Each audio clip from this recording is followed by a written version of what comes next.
মাল আউট হয়ে যাবে গল্পটি শুনলে কানে হেডফোন দিয়ে শুনুন। আমার নাম করিশ্মা, আমার বয়স ৩০ বছর। আমার বিয়ে হয়েছে ১৫ বছর আগে এবং আমি দেখতে খুব ফর্সা। আমার চুল কোমর পর্যন্ত লম্বা। আমি রাস্তার ধারে একটি হোটেল চালাই, যেখানে প্রতিদিন রাস্তা দিয়ে যাওয়া ড্রাইভাররা খাবার খেতে এবং চা পান করতে আসে। আমার হাতের তৈরি ঘরের মতো খাবার সব ড্রাইভারদের খুব পছন্দ হয় এবং তারা সেই খাবারের প্রশংসা করতে ক্লান্ত হয় না।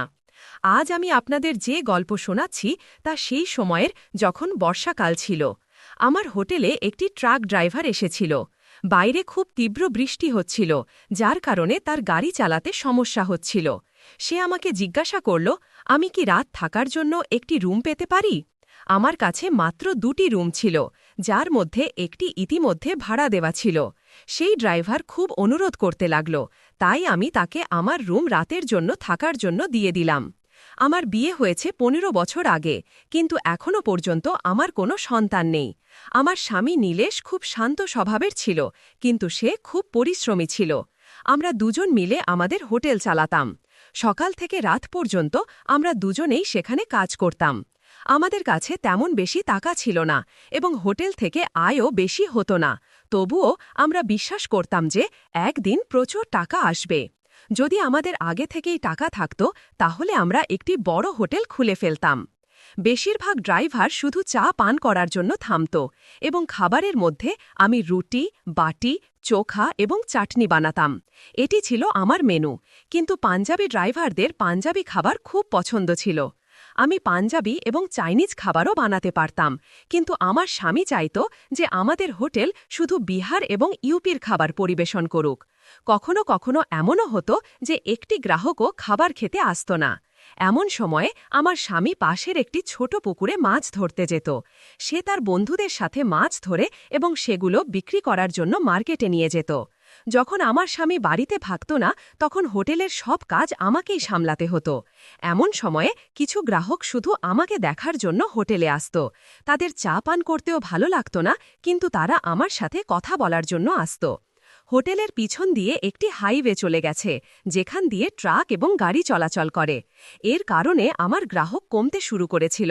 যারা হোটেল এবং লজ চিনত, তারাই এখানে আসত। নতুন ড্রাইভারদের হোটেলের সম্পর্কে জানাই হতো না। আমার গ্রাহক দিন দিন কমছিল। আমার ব্যবসা যেন বন্ধ হওয়ার পথে ছিল। ঘরে টাকার অভাব অনুভব হতে শুরু করেছিল। মাছ ধরেও বেশি টাকা আসত না, তাই আমার স্বামী শহরে মিস্ত্রির কাজ করতে চলে গেল। সেখানে মিস্ত্রির কাজে ভালো টাকা মিলত এবং আমার স্বামী সেটাই করতে লাগল। আমার স্বামী আমাকে বলছিল যে এখন হোটেল বন্ধ করে দেওয়া উচিত, কিন্তু আমি তাকে বলতাম, না, আমি ঘরে বসে কি করব। তাই আমি হোটেল ঠিকই চালিয়ে রাখলাম। এখন আমার স্বামী ৮-১০ দিন পর্যন্ত আমার কাছে আসত না। স্বামী দূরে থাকায় তার অভাব আমি খুব অনুভব করতাম। আমরা একে অপরের সাথে কথা পর্যন্ত বলতে পারতাম না। স্বামীর স্মৃতিতে আমি হারিয়ে যেতাম। কখনো ভাবতাম সে আগে কত সুন্দর দেখাত, কিন্তু এখন তা আর নেই। সে কিছুটা নেশাও করতে শুরু করেছিল। আগে সে এত খুশি মেজাচ্ছিল যে তার হাসি দেখে আমিও ভালো লাগত। তার কাছে মোবাইল ছিল না, তাই যখন সে কাজে চলে যেত, তখন জানা যেত না যে সে কখন গ্রামে ফিরবে। আমরা দুজন কথা পর্যন্ত বলতে পারতাম না। স্বামীর স্মৃতিতে আমি প্রায়ই ডুবে যেতাম। কখনো কখনো সে আমাকে ভালোবেসে বলতো, আমি এখন আর নেশা করব না। তার কথায় আমার রাগও শেষ হয়ে যেত এবং আমি হাসতে শুরু করতাম। আমার কোনো সন্তান ছিল না, যার কারণে আমি খুব দুঃখিত থাকতাম এবং আমার স্বামীরও সন্তানের ইচ্ছা ছিল। স্বামী আমাকে বলতো, আমি তোমাকে সুখ দিতে পারিনি, এবং আমি তাকে বোঝানোর চেষ্টা করতাম যে সব ঠিক হয়ে যাবে। টাকার অভাবে সে প্রায়ই হতাশ হয়ে যেত এবং তার হতাশা আমাকেও দুঃখ দিত, কিন্তু আমি কখনো কোনো জিদ করিনি। একদিন বৃষ্টি হচ্ছিল এবং রাতের সময় ছিল। ঠিক তখন একটি ট্রাক আমার হোটেলের সামনে এসে থামল। আমি হোটেল বন্ধ করতে যাচ্ছিলাম। ঠিক তখন একটি ট্রাক ড্রাইভার এলো। সে টর্চ জেলে হোটেলের দিকে তাকালো এবং আমাকে জিজ্ঞাসা করল, খাবার জন্য কিছু মিলবে? আমি বললাম, হ্যাঁ, আমি এখনই গরম খাবার বানিয়ে দিচ্ছি। প্রথমে আমি তাকে চা বানিয়ে দিলাম, তারপর খাবার বানাতে লাগলাম। ২০ মিনিটের মধ্যে আমি তাকে খাবার পরিবেশন করলাম। সে পেট ভরে খেয়ে এবং বলল, আপনার হাতের খাবার খুব সুস্বাদু। আমি তাকে ধন্যবাদ দিলাম। সে বলল, বৃষ্টি খুব তীব্র, আমি গাড়ি চালাতে পারব না। এখানে থাকার কোনো জায়গা মিলবে? আমার কাছে 2টি রুম ছিল, যার মধ্যে একটি ভাড়া দেওয়া ছিল। সে স্বভাবেই খুব ভালো লাগছিল, তাই আমি ভাবলাম না যে গ্রাহকের সংখ্যা কমে গেছে, তাকে ফিরিয়ে দেওয়া ঠিক হবে না। আমি বললাম, একটি ঘর আছে কিন্তু সেখানে আমি থাকি। সে বলল, কোনো সমস্যা নেই, আমি সেখানে মানিয়ে নেব। সে ট্রাক থেকে তার ব্যাগ নিয়ে এলো। আমি তাকে ঘরে নিয়ে গিয়ে জায়গা দিলাম। ঘরে 2টি খাট ছিল। সে তার ব্যাগ রেখে একটি খাটে বিশ্রাম নিতে লাগল। আমি হোটেলের বাকি কাজ সামলাচ্ছিলাম। সে একটি খাটে ঘুমিয়ে পড়ল এবং অন্যটিতে আমি। রাত প্রায় 2টা বাজে। বৃষ্টি থামার নামই নিচ্ছে না, বিদ্যুৎও চমকাচ্ছে। আমি দেখলাম সে ঠান্ডায় কাঁপছে। আমার তার ওপর দয়া হলো। আমি আমার একটি চাদর তাকে দিয়ে দিলাম। সে ঘুমিয়েছিল, তাই আমি তাকে জাগালাম না, কিন্তু অনুভব করলাম তার জ্বরও হয়েছে। সম্ভবত সে সম্পূর্ণ ভিজে গিয়েছিল। আমার কাছে কিছু ওষুধ ছিল। আমি তাকে জাগিয়ে বললাম, আপনার তীব্র জ্বর হয়েছে, ঠান্ডা লেগেছে, এই ওষুধগুলো নিন, সকাল পর্যন্ত আরাম পাবেন। সে ওষুধ নিল এবং আমাকে জিজ্ঞাসা করল, আপনি কি এখানে একা থাকেন? আমি বললাম, হ্যাঁ, এই হোটেলটি আমার। আমার স্বামী শহরে কাজ করেন। হাইওয়ে রাস্তা পার হওয়ার পর আমাদের গ্রাহক কমে গেছে। তারপর আমি তাকে বিশ্রাম নিতে বললাম এবং আমিও ঘুমিয়ে পড়লাম। সকাল 5টায় আমার চোখ খুলল। আমি দেখলাম ট্রাক ড্রাইভার সেখানে নেই। বাইরে গিয়ে দেখলাম তবুও সে নেই, কিন্তু সে খাটের ওপর 3000 টাকা রেখে গেছে।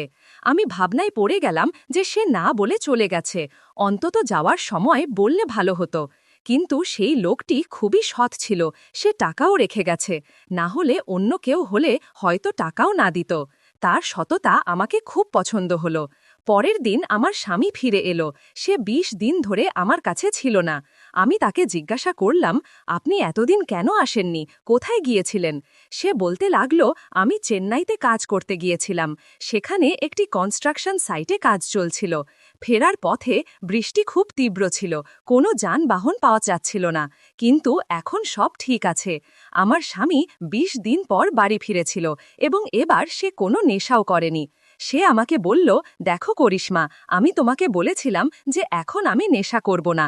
এবার আমি এত পরিশ্রম করেছি যে নেশা করার সময়ই পাইনি। তার এই কথা শুনে আমি খুব ভালো লাগলাম। 1 মাস পর সেই ট্রাক ড্রাইভার আবার আমার হোটেলে এলো। আমি তাকে দেখেই চিনে ফেললাম।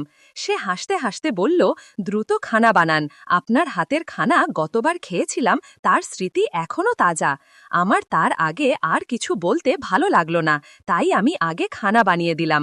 যখন সে খানা খাচ্ছিল তখন আমি তাকে বললাম, আপনি গতবার এসেছিলেন, বৃষ্টি হচ্ছিল, আপনার ঠান্ডা লেগেছিল এবং জ্বরও হয়েছিল। আমি আপনাকে ওষুধ দিয়েছিলাম, কিন্তু আপনি সকালে উঠে না বলে চলে গিয়েছিলেন।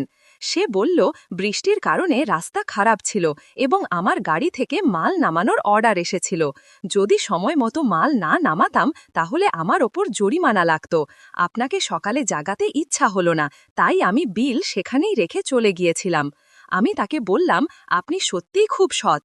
সে জানালো, আমি পাঞ্জাবের বাসিন্দা, আমার 2টি গাড়ি আছে।